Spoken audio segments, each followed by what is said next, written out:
Hang in Dude, there. It is. that Smiley Kaufman for 61. Wow. I'm Smiley Kaufman, and this is The Smiley Show. All right, guys, welcome back to another episode of The Smiley Show. We got a great guest today with Max Grazerman. Been on one incredible run. I doubt there's been many other players playing as good as golf as Max Grazerman has. And Max, I mean, you're home now. The season's over. Yeah. I mean, when you look back over the last, I guess 3 or 4 months, I mean, did you envision yourself being in a position now where you're sitting as good as you possibly could be heading into the 2025 season? Yeah, it's been a crazy year. It's been a great year. I don't know if I necessarily envisioned it. I felt like I always was capable of playing this well, but I don't know if I truly, believed that I was ready to play this well. But I think that once I just kind of got the ball rolling with a couple good finishes and I got comfortable, I think that's when I started to realize that I kind of belonged. Yeah. And so then it became kind of comfortable being in the mix. And so very fortunate to have a good year. And it's been nice to have some downtime finally. I haven't had that in a while. So it's been a chill kind of little off season. I played 2 events in the fall. For the most part, it's been pretty chill and just getting ready for next year soon. Yeah, what does downtime look like for Max Grazerman? We just met your dog Willie a minute ago, a golden doodle. Yeah. Your wife luckily had some technology that we're using for Max today. So if you're seeing Max's pretty face up there with the logo and everything, thank the wife for that. But yeah, what's the downtime look like for you, Max? Downtime looks like a lot of time with my dog, some time with family, getting my dog groomed, taking her on walks, petting her, making sure she's fed. It's kind of like the pre-steps of having a baby, I guess. Yeah. And, you're right on track, buddy. Trust me. You're right on track. So I don't know. I had someone ask me, I was at a wedding this past weekend and someone asked me, what are my hobbies outside of golf? And I sat there for a second. I'm like, man, I don't really know. I think it's time to get some hobbies. So I'm in the process of figuring that out. I kind of read some books. I hang out with friends. I don't really get to hang out with friends from home while I'm on the road. Obviously, I'm just busy all the time. And so it's nice to just kind of get that social life in a little bit because on the road, I just feel like you're just working for 50 straight days. I mean, you know how it is. You get into a stretch where you have 6 tournaments in a row and you don't take a day off and you're traveling and it's a circus. Well, Can we workshop some ideas for hobbies for Max Grazerman here? I need someone. I mean, I might need to sit down with a therapist and figure out what are the hobby options here. I mean, I got a couple that come to mind. So we can go to Dick's Outdoors. We can go buy a fishing pole. We can be fishermen. I do like the fishing idea, but the bass fit. My coach, Jeff's a big fishing guy. He's a huge bass fishing guy, and it just doesn't do it for me. I need the thrill of like deep sea fishing. Okay. I played the Cabo tournament and I stuck around for a few days and we went deep sea fishing and caught a bluefin tuna and then a marlin for a second. And that was fun. Did you now? Do you got a picture? You got a picture on your phone? I can see this bluefin tuna. I'll do a little chit chatting here as you pull that up. And speaking of Jeff Smith, this is your coach. Yeah. Jeff's great. Who I've gone and seen. He's an incredible teacher. And Jeff has been posting you for a very long time. Here we go. If you're watching on YouTube, check this out. We got the bluefin tuna. This is from Cabo. That's pretty big. My goodness, that is huge. Yeah, enormous. How long did that take to reel in? Probably like 30 minutes, a little less than 30 minutes. A little less than 30 minutes. So you had to be sore the next day. And then I lost, we had another one that was probably bigger. And you could see how much it's pulling on there. I had to sit down for a second. This thing is enormous. And I lost this one. I think it was so heavy that the line just broke. It looks like I could see the shoreline in that first picture. It doesn't look like you're that far out. Oh, no, we were 25 miles out. Okay, we were out there. I thought I saw the shoreline. I was like, man, that's scary that fish is that close to shore. It was a big boy. Dinner tasted good that night. I'll tell you that. Oh, nice! They cut it up for you, and we actually ate it on the boat on the way back, which was cool. So that's called fresh. That is fresh. That is called very fresh. The fishing the deckhand, cut it all up, and then just ate it raw right off the deal? So I need, Did you have a George Foreman grill out there? Yeah, right here. Wow. Just cut it up right in the back. Man, how good is that?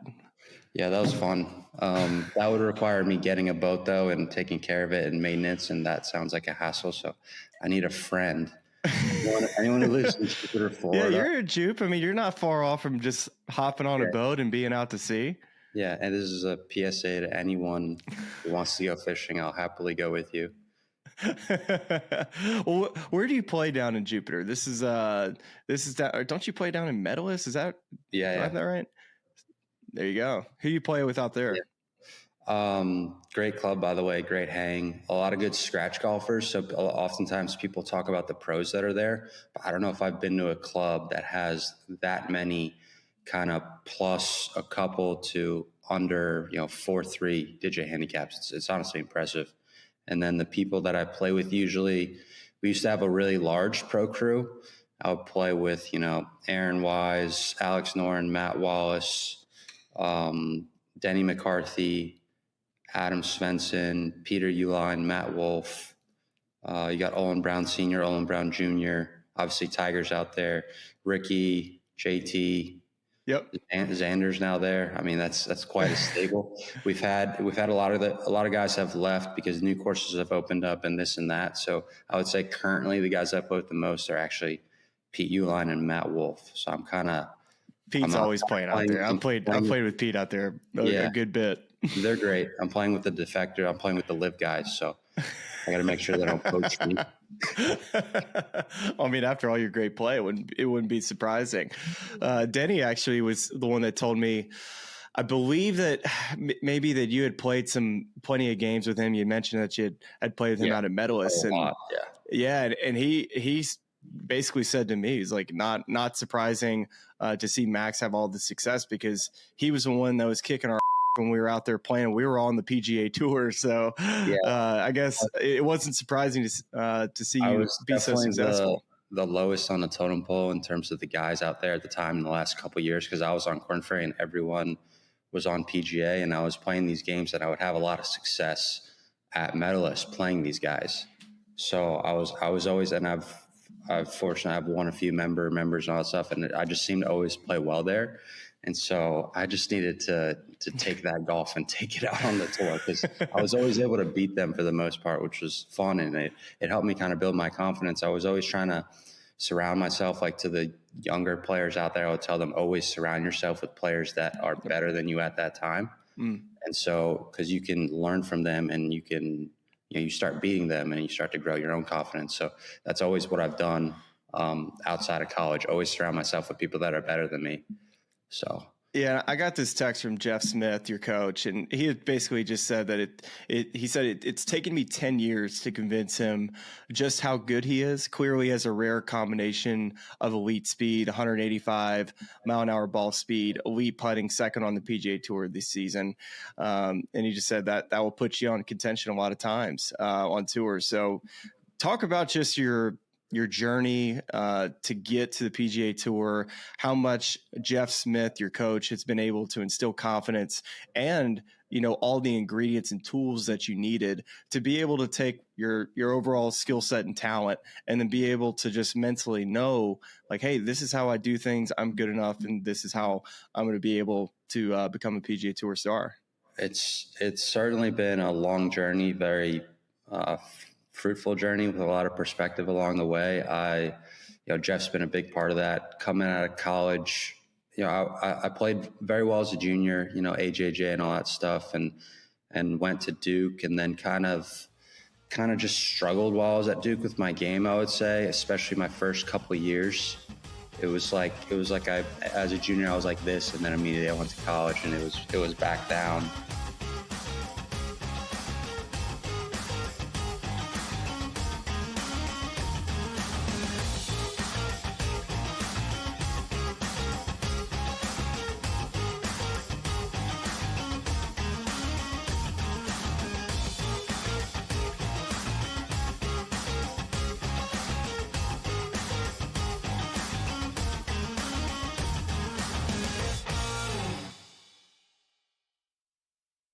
Chris Cyborg, 39 years of age. Larissa Pacheco, only 30. Cyborg 2 inches taller. Equal measurement on the arm reach for these women. Slightly longer legs for Chris Cyborg. Touch of the gloves, and we are underway in our co-main event. Cauliflower. No, it might be. Oh! Beautiful double. What a level. Big kick. How did she take Pacheco just ate it. Wow. Measured and controlled in her breathing. Oh, nasty left hand snuck over the top for Cyborg. Pacheco. She will literally and figuratively smell blood in the water. Oh, there's a guillotine. Another beautiful takedown, but she put herself right in harm's way. That is tight. Good short elbow there. Very nice. Good overhand right there from Cyborg. That was a solid right hand. Eating some punches. Watch the back of the head, quick. Watch the back of the head. First deep breath I've seen Larissa take in this fight. Just about 10 seconds ago. Nice takedown. Rolls through onto an ankle, maybe. 15 seconds, and we're going to see some wildness. Yeah, of course Yes, we are. Both women landed there.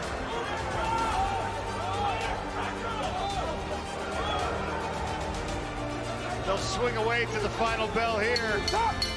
9 to 46. I'll have it for the winner by unanimous decision. And now the PFL Superfights Women's Featherweight World Champion, Chris Cyborg. The legend adds to her legacy. Chris Cyborg.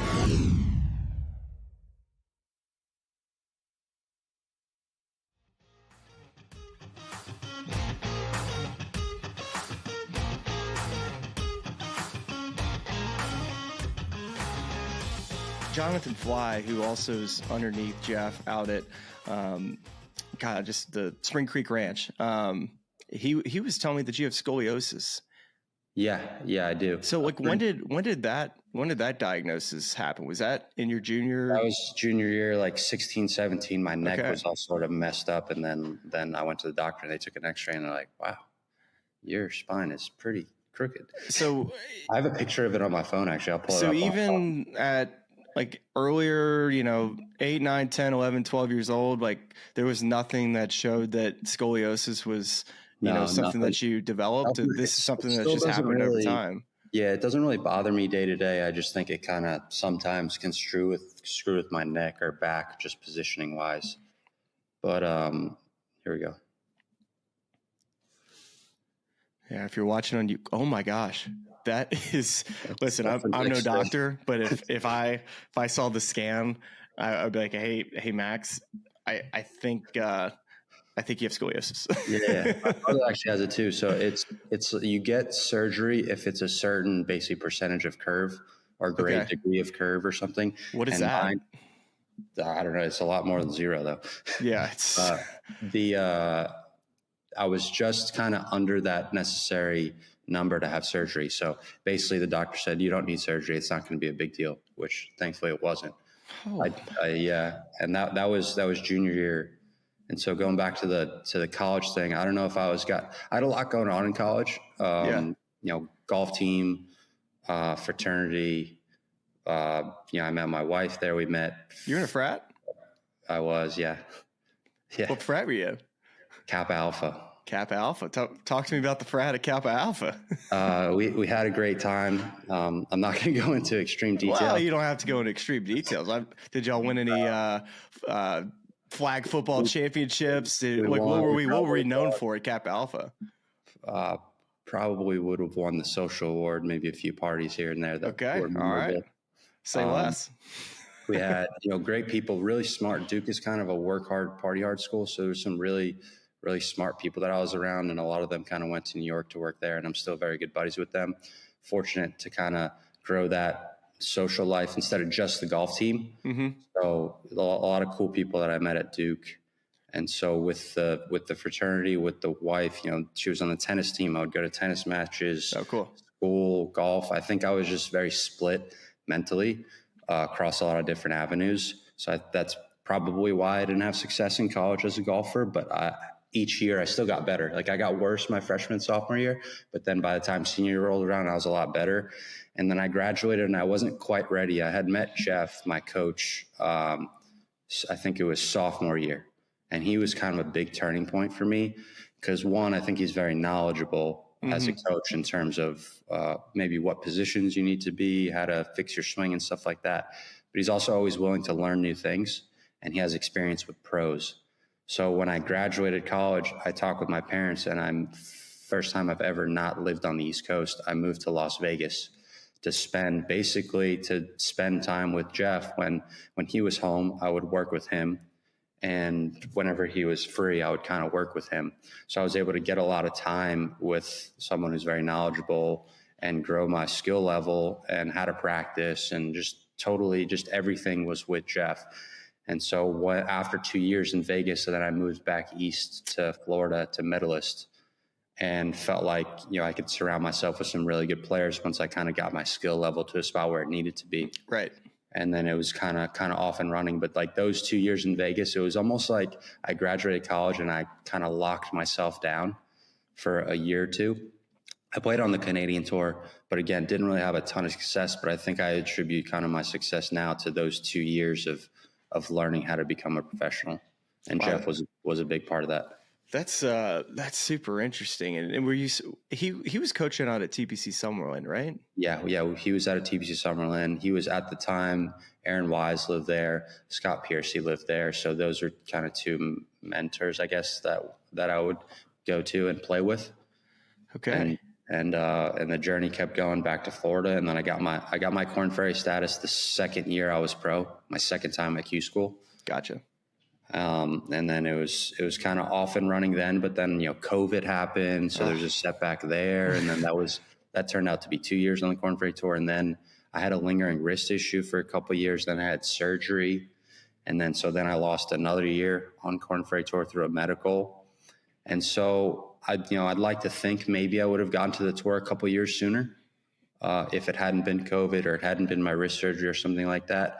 But all those experiences, I think, helped me, gain perspective and all that stuff. And by the time I did get to the PGA Tour, I was ready to go. Well, which wrist was it? Was it your left or your right? Right wrist. So it's your right wrist. Where was it on your right wrist? It was the lunate bone, which is one of the bones in your wrist. It's kind of in the middle. I have a scar. It's probably tough to see, but I have a scar. Yeah, so like it's on the top side, like is where it would bother you?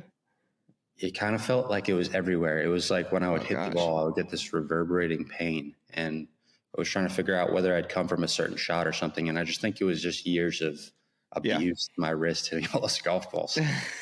And you're talking to a guy that had a right hand, right wrist, everything. It just people don't understand how brutal it is. I actually think that the two things that are the worst off for you long term is if you have wrist problems and neck problems. So yeah, we're talking to a guy that has scoliosis in his back and right wrist problems. So the injury bug has been tricky on you.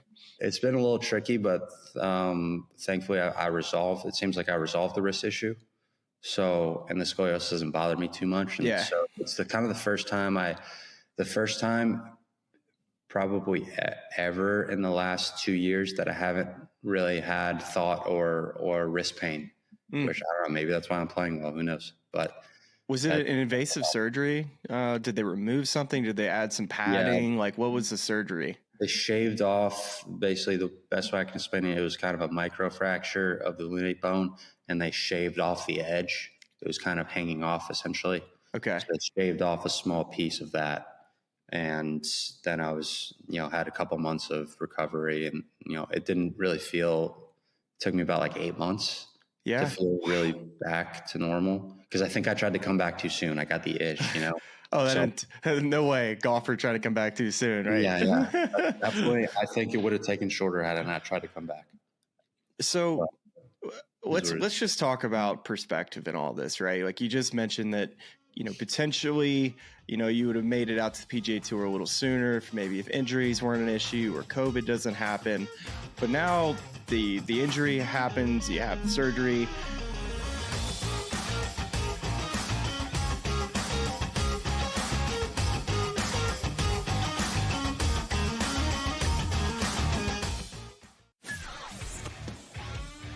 together, both Devontae Adams and Garrett Wilson had huge nights. Aaron Rodgers loves the two big targets, and he says if this is going to happen, going to be very tough on the defense to decide who they want to go after. Adams and this kid, Wilson, I won't deny what they can do, but nobody else does jack.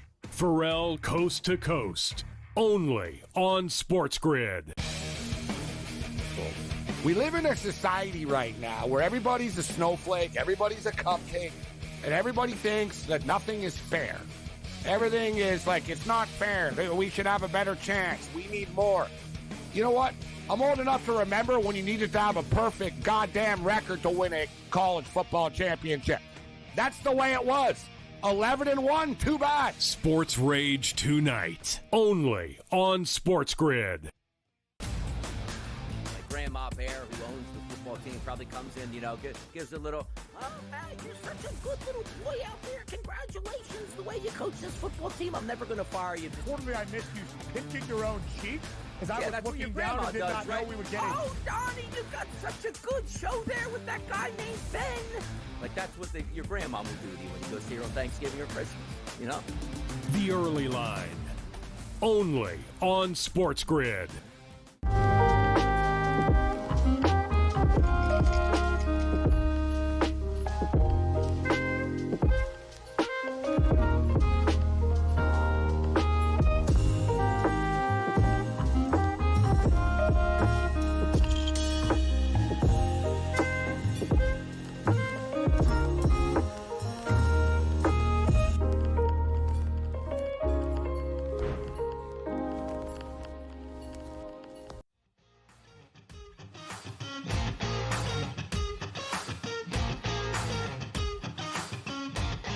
So now you're in this position of you're sitting around, you're watching your buddies play on the PGA Tour, you're watching them have all this success, and you know how good you are. You're beating these guys at home over the last couple of years of medalists.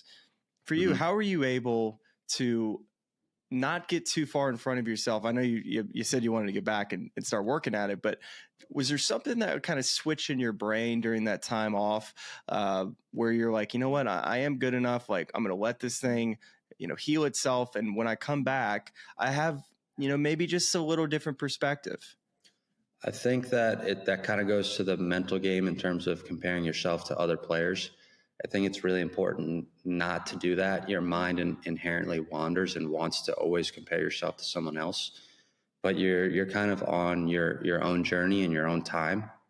And so it's really important not to be like, oh, I'm beating this guy and look what he's doing, I should be like that, because then it's kind of a negative spiral. You need to work on your process and your routine and your practice schedule and stay in your lane, and then you'll get to that level. And then on the perspective side with taking time off from injury, I basically went and I shadowed my brother-in-law a little bit. I wouldn't say I went to work, but I was kind of looking at other avenues, reading a few books. He was working in real estate. So I was just figuring out maybe golf wasn't for me. I don't know. But then I think in that time off, it made me appreciate what I was doing with golf a little bit more. Yeah. And so when I came back, it was more so when I came back, I knew that plan B was going to be okay. I was always talking to my parents about plan A and plan B growing up. Mm-hmm. And so that's why I kind of went to Duke and tried to establish myself around great people and smart people and learn from them. But I didn't really know what plan B was. So I was always scared, if golf failed, what would I do? Well, now I kind of had a sense of maybe what I would do. And so I think that gave me a little bit more comfort of going back to golf and knowing that if this fails, that it's going to be okay. And at the same time, that it's time to get to work. And all the years of people telling me how good I was and me not believing in myself, I think was always a problem. And, Jeff always told me how much he believed in me. My mom always told me that and stuff like that. And it, finally sat inside me, and I finally believed in myself. Yeah, and you make it out to the PGA Tour. So let's just talk about the first half of the season for you, because if you go and look at your results, the second half is going to be the really fun part to talk about. But let's go and talk about the first half, because it's mixed with up and down. Like, you had some good finishes, but also you're trying to learn new golf courses, and It's not easy trying to feel like you're playing from behind in the FedEx Cup race. No, that first start is also tricky with the POA greens. I think that got me coming off the Corn Ferry. I think I finished 9th, and I'm pretty sure I was the highest player in the standings without a win. So that kind of gave me a lot of confidence, knowing that I'm ready to compete on the PGA Tour, especially my skill set with the driving and the putting. Mm-hmm. And I think I just got to the tour, and there's just a lot of people. It's a circus every week. You got player relations, player dining, people want your autograph, media, trainers, and just like a lot of drunk people out there. And I think that's getting used to a little bit. Bunch of Kappa Alphas from Duke out there, just having too good of a time. Exactly. You just kind of, it's a new arena, right? The Corn Ferry, there's not that many people. And then combine that with, the POA. I think the POA kind of got to me early. That's in the whole West Coast. The West Coast, you had the Sony Open, the greens, they weren't rolling well at the start of this year. And then you had Amex and you had Torrey and a couple other ones. And basically for the first time in a while, it was like, why am I not making any putts? Like I was putting great in the Corn Ferry Tour and previous, and then all of a sudden I'm like not making any putts at all.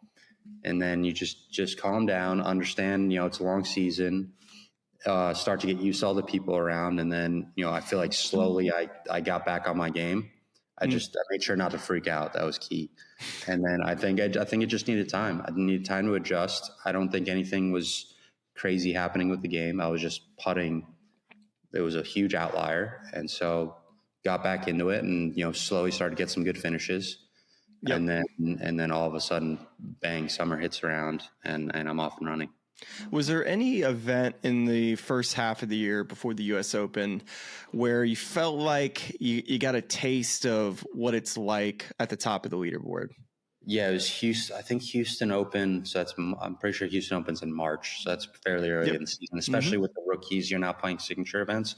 Yeah, you're the group in front, because I remember we were waiting on the par 3 7th hole. I think it was 7th hole. Is that right? Yeah. Yeah, 7th hole, and you hit a beautiful shot in there. Actually, no, you got gusted and ended up in the front left bunker. But correct. I just remember watching your golf swing and the ball flight, and I'm like, man, really like what I saw in just like the short, because I'd heard about your game so much from Jeff over the years and how good you were going to be. And so I'm like, oh, here's Max. He's on the tee. I'm going to watch him. And it was like, okay, I see what he's talking about.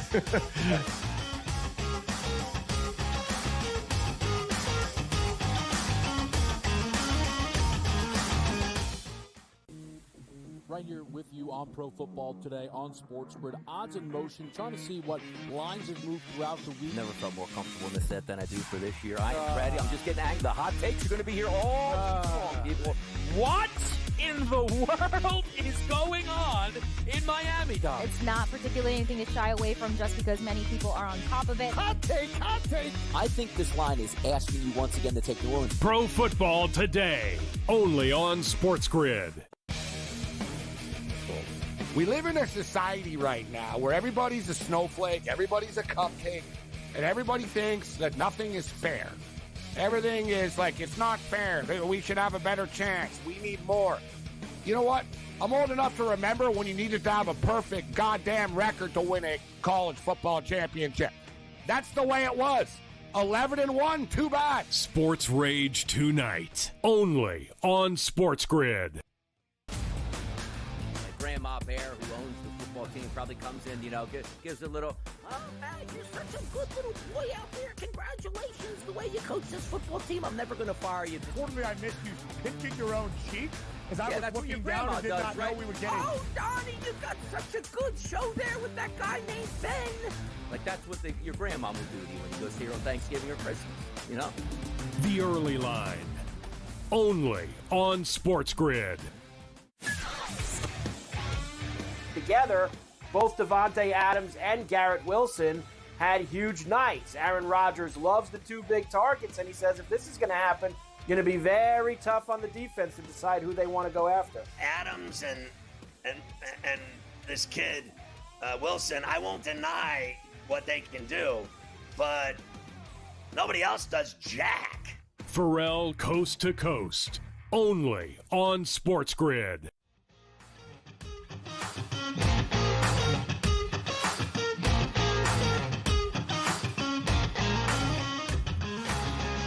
Do you think that helped both of you in that like situation? If it was just you in that final group with JT, there's a reason why he's won as many times as he has on the PGA Tour, because I think there is a bit of intimidation of how he carries himself on Sundays.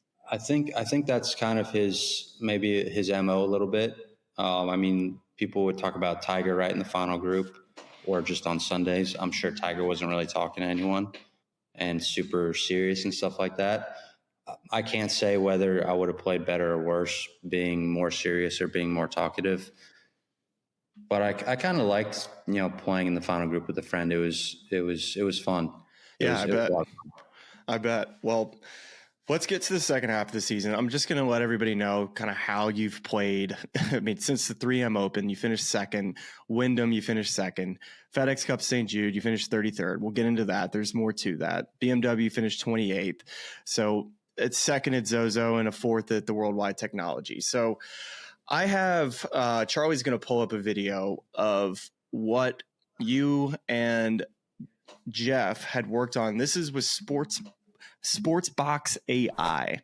So I am so interested in this type of technology because you're able to take a video and then really work on some of the things that you can measure, which a lot of times in videos you're just guessing, but it's cool to have this type of info. What exactly, looking at this face on, are you two trying to accomplish? This is on the Rage at St. Jude. You can see chest sway and pelvis sway. So that's basically how much your body is essentially moving towards the target. So obviously we're looking face on, but if you imagined it down the line, how much essentially horizontal shift my hips and upper body have towards the target. So I used to basically take my upper body and shift it really hard towards the target and basically get down and left, if you can picture that. Yep. And so we're trying to get my lower body to move a little more towards the target, my upper body to stay a little bit more back, because I'm left-handed. And so as a righty, when I pull this way left, I need to back up late because I'm so far essentially ahead of the ball.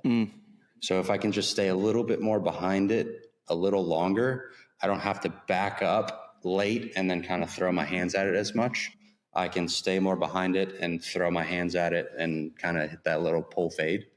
So we've been working on that for a while. And we've actually talked about this for 2 years, but we've just been trying to figure out what's the right way to go about it, because we've tried a few different things and it hasn't felt good. I wasn't hitting it good. I didn't feel confident in what I was working on. And so we're focusing on kind of that left shoulder kind of moving up as I rotate. So that kind of, if I keep my left shoulder this way, you can see how I tilt back. So keeping my left shoulder a little bit more up was kind of the feeling that we went with versus a couple other things we tried. And so it's been a huge, huge difference for me in my swing, because we always felt like there's just maybe some small missing piece that we weren't sure about. And I think we found it, and I've hit it pretty well, much better since then. Obviously been putting it great, but this sports box has been kind of huge for us because you can measure instead of just guess. And he said you've been able to line up the shaft better to impact. It's a little less draggy, and it's opened up a lot of speed for you. Like you're instead of like a low launching, you're now like lining up the shaft. You're hitting it a little higher, and you're finding the middle of the face. Yeah, I used to hit it off the toe, because if you kind of pull this way left and you can't release the club and line it up. So I'm dragging the handle, which causes you to hit it off the toe. And so I've been able to hit it higher. I've picked up a little bit more speed. I've had speed and then I lost it and I picked it back up. So this was probably the leak. And so I've been able to hit it a lot higher. I talk with him a lot about on tour, what shots do you need on tour? You need to be able to launch the ball high with your irons and stop it quickly, because the greens are very firm. On the Corn Ferry Tour, you don't need that. The greens are soft. We're playing in the Midwest. It rains a lot. And so you don't necessarily need that shot, but you do definitely need to hit it high with your irons on tour. So we asked ourselves, how can we do that? And this has been one of the ways. Man, it's frustrating hearing that what your swing thought is out of the top.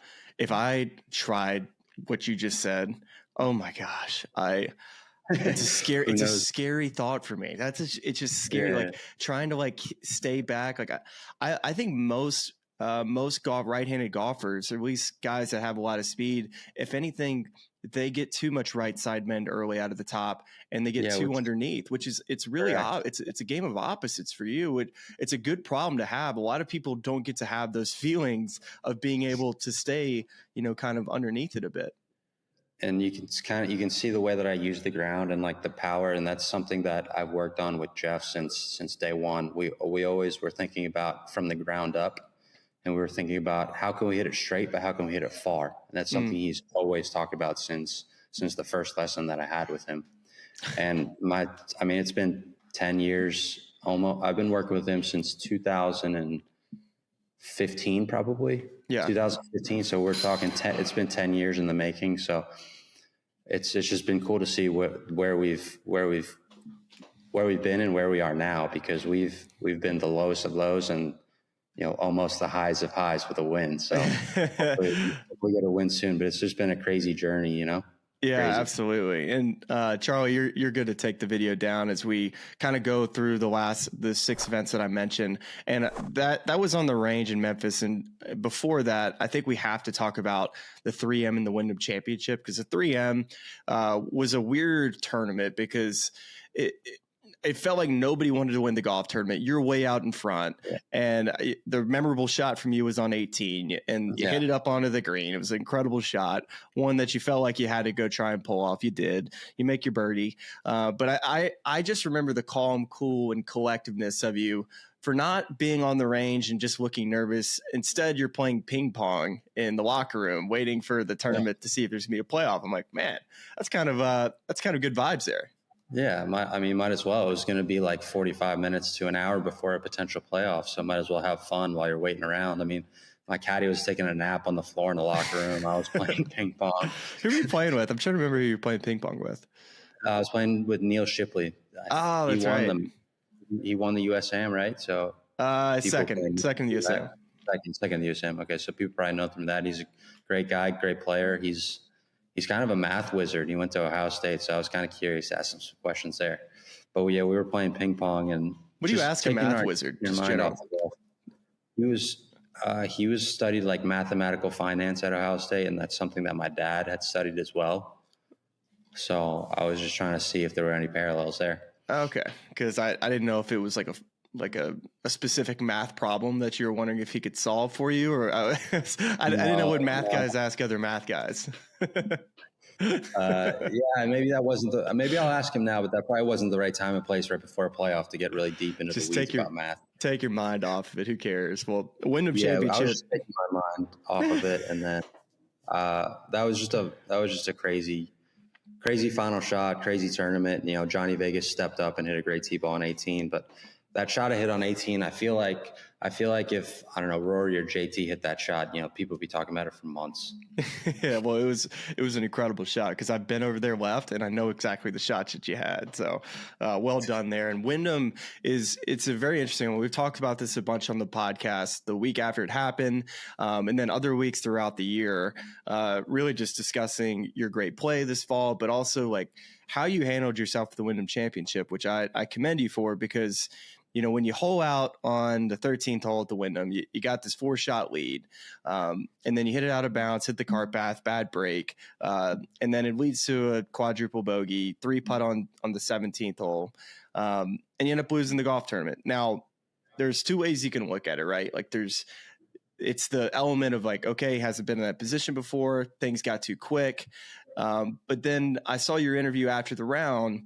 And it seemed like to me it wasn't really, it may have been a little case of that, but much more of like hey, listen, I got to a place on the PGA Tour where I had a 4-shot lead and it was mine to win. So it seemed like to me that you took more confidence from that week, knowing that you can win on the PGA Tour and that you'll take a different step the next time, maybe in a decision making or taking that extra breath. Because when you come off an emotional high of making a wedge shot, I don't think anybody realizes how difficult it is just to settle yourself back in, because you're like, all right, I've got enough stroke lead now, like this is mine to win. Like it's almost like not taking your foot off the gas.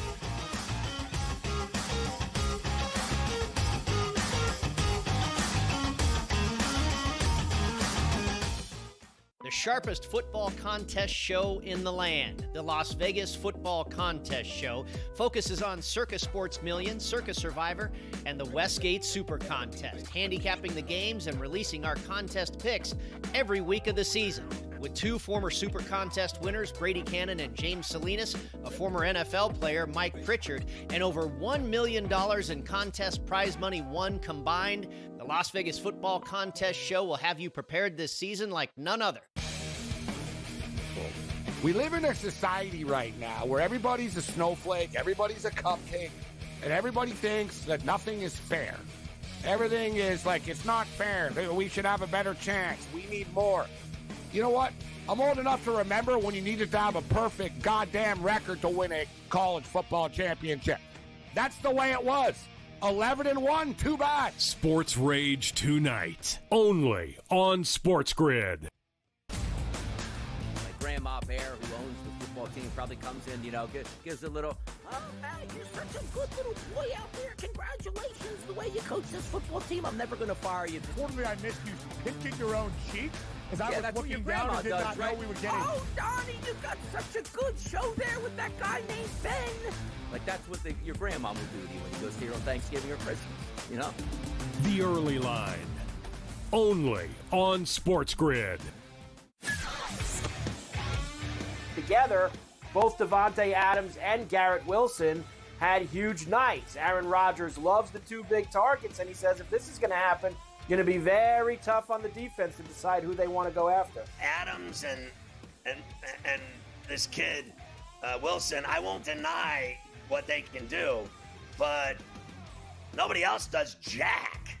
Pharrell Coast to Coast, only on Sports Grid. Yeah, we played 36 in the final day. I felt like I was in the mix the whole time. Hold that wet shot. I knew where I was on the board. Everything was feeling good. I, did some breath work, calmed down after I hit the wet shot because obviously your emotions running high and felt good on the next tee. Just kind of got ahead of that driver a little bit, pushed it right, lands OB. Next thing, lands on the cart path.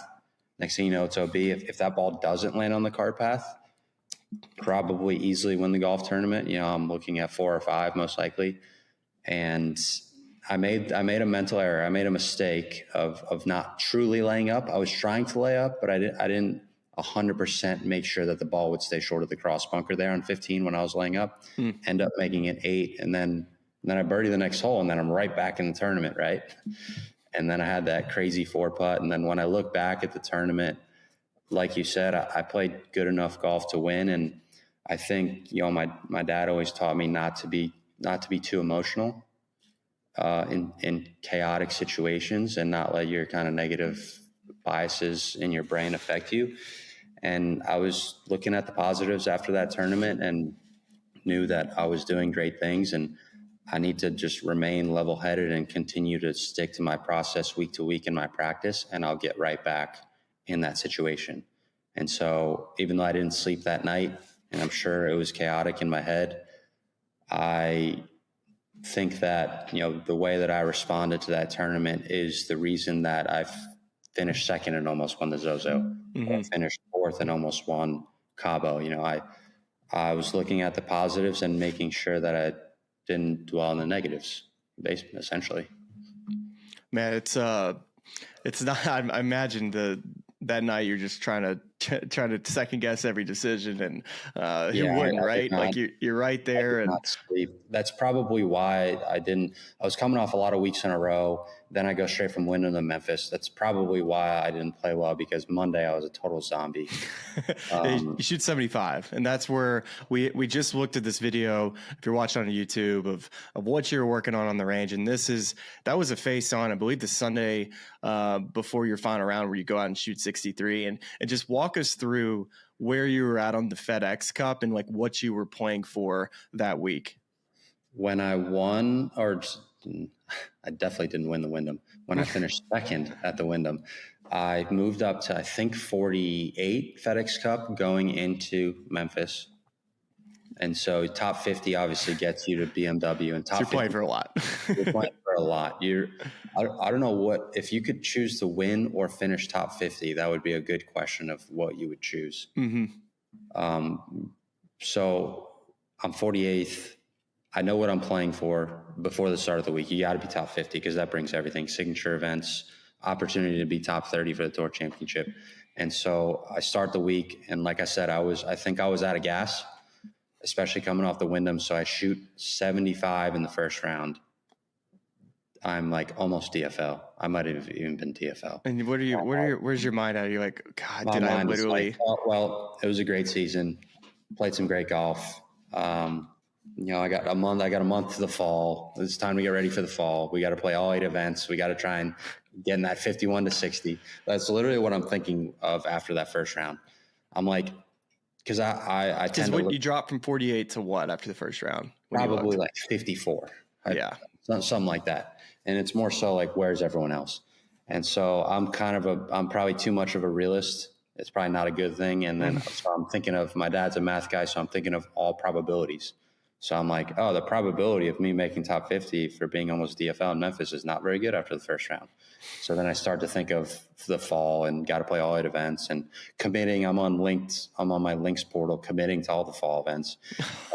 But I knew that there was always a chance. I knew there was always, because, it's not over to the final whistle blows. And that's something that, my buddies would text me going into the final round. It's like some sort of meme or something. It's like a Kobe Bryant meme of him and like Celtics Lakers. And he said, it's an interview, and people asked him like about winning. And he's like, job's not finished. I didn't think so. So now my buddies send me that meme every day on Sunday. And so that's kind of what my buddy sent me after the first round. And I'm like, all right, if I can just slowly claw my way back into this, I can get top 50. But the second round, I played great, kind of back into the mix a little bit. So now my emotions are, well, I'm playing all the fall. And now I'm like, oh, I can be top 50 again. It literally changes like that. You know how it is with golf. I know. Like one day changes everything. And then the third round is like very sluggish. So I'm like, all right, well, I got to shoot 63, 64 on this final round. Is it doable? Yes. Is it likely? No. But I'm going to go out and give it everything I got, leave it on the table. And fortunately, I came out firing, and the emotions were crazy on that Sunday, because what you have to do at the start of the day. It's not like a final round where you need to try and win, but that other person might be able to jump you or something like that. The number is 63, 64. Like that is it. That's the only objective. And so I'm feeling like those final round winning emotions from the first hole. You birdie 1 or 2 or 3, and you're like, okay, that's 1 birdie. So I'm trying to get to X amount of birdies. And then I make this 13-footer on the last hole that I thought I absolutely needed this putt on the last hole. Thought it was make it or go home. And I drained it, and that was a great feeling. Turns out I was 2 shots clear instead of 1 at the end of the day with how things worked out with the math. Right. I was sitting on this 18th hole, 13 feet for par, and it's a tough hole, so it's not unreasonable to have something like that.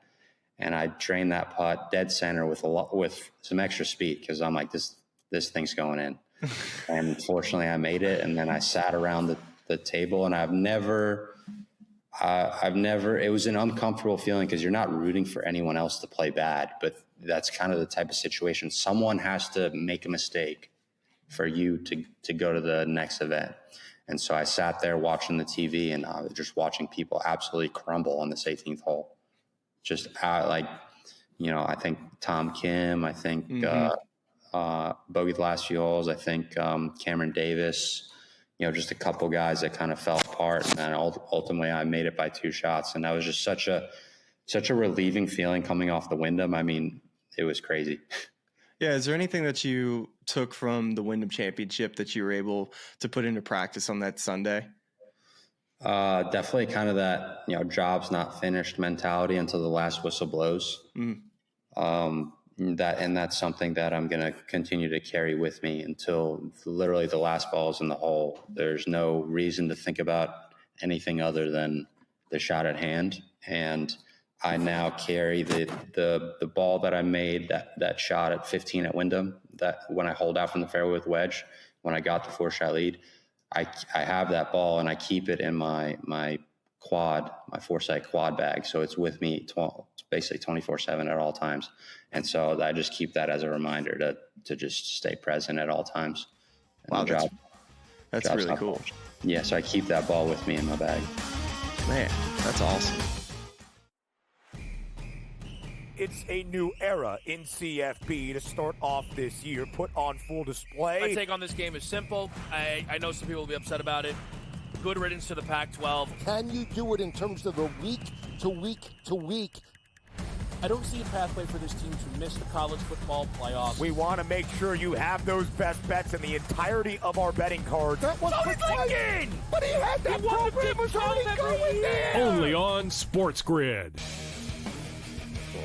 We live in a society right now where everybody's a snowflake, everybody's a cupcake, and everybody thinks that nothing is fair. Everything is like, it's not fair. We should have a better chance. We need more. You know what? I'm old enough to remember when you needed to have a perfect goddamn record to win a college football championship. That's the way it was. 11-1, too bad. Sports Rage tonight. Only on Sports Grid. The two guys that can do it all. Too much electricity this morning. This is a good time. We're having a lot of fun. I had to do a triple take. Ka-ching! Why? Because of parity. I didn't mean to offend. Yeah, it's not going to happen. Load management is a dirty word. Let him rip. You know what?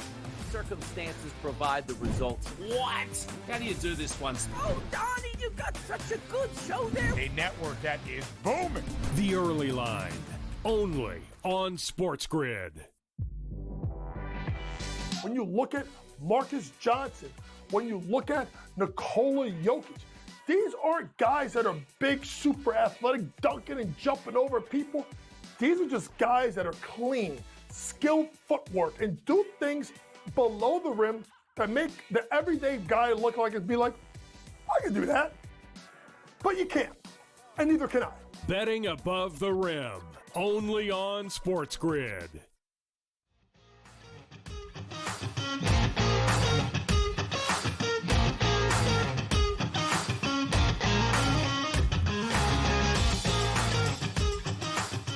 It's like I'm marking in my calendar, December 3rd is when it's all systems go and it's full grind mode. And I really enjoy practicing and stuff like that when I get excited for it.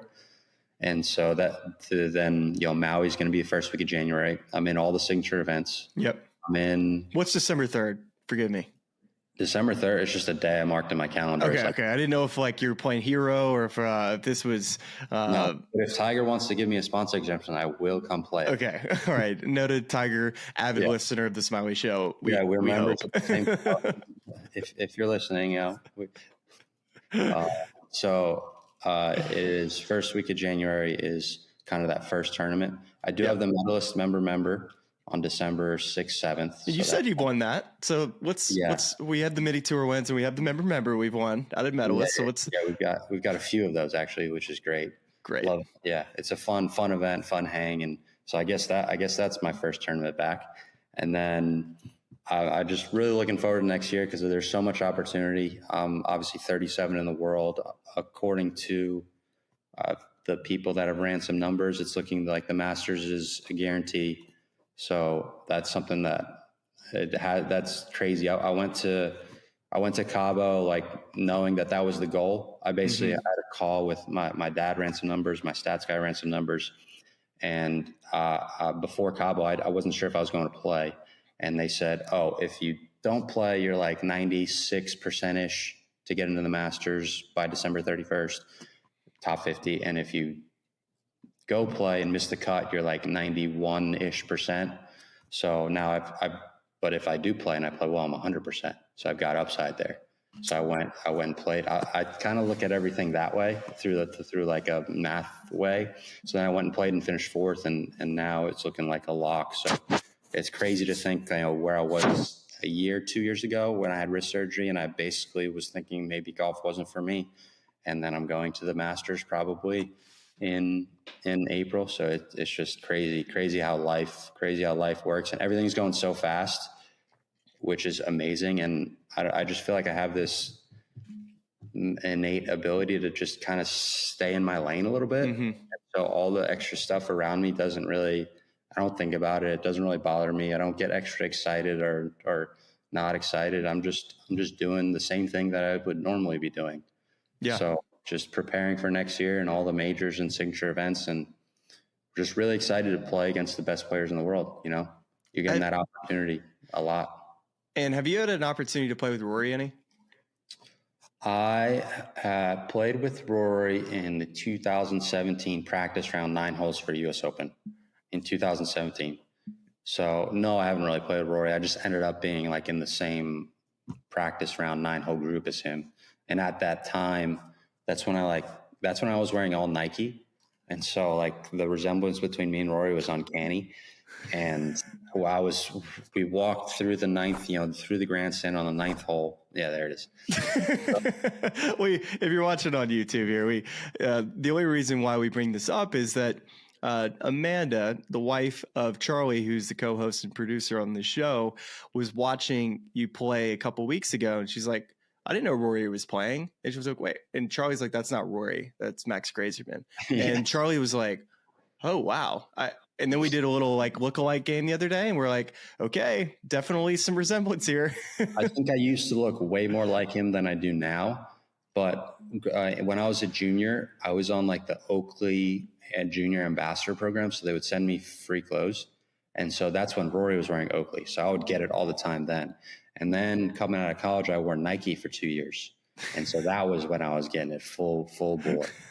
And so I've been asked for autographs. I've been asked at the airport, this and that and all that stuff. And at the US Open, we walked through the grandstands on the 9th hole, and everyone's there and everyone knows Rory's coming. I walked through first. He was still practicing. I walked through first, and everyone's screaming, Rory, sign this, sign this. I'm like, no, guys, Rory's back there. That's so great, because there is a uncanny resemblance between you two. I actually think there's another picture where if you just go from like the nose up is where like I really see the resemblance between you two. Yeah. But hey, never bad to be compared to Rory when it comes to anything holding a golf club. The good thing, yeah. Well, buddy, I appreciate your time, man. This was great to go in depth with how this year's been, how your golf come up has been, and we appreciate you taking the time. We're looking forward to seeing the start of the year for you, but also, hey, watching you at Augusta and most likely all the other majors this year. Yeah, thank you. Thanks for having me, and I'll see you. Where are you going? You going to be at Maui or Sony? I will be at both, so I'll see you there. Hopefully, you show me a screenshot of a picture, maybe a couple fish you caught out at sea in Jupiter, or maybe even a member trophy at Medalist. So hopefully you got some things to show me on the phone. Sounds good. All right, Max. See you, buddy. Thanks, guys. Cheers. Thanks.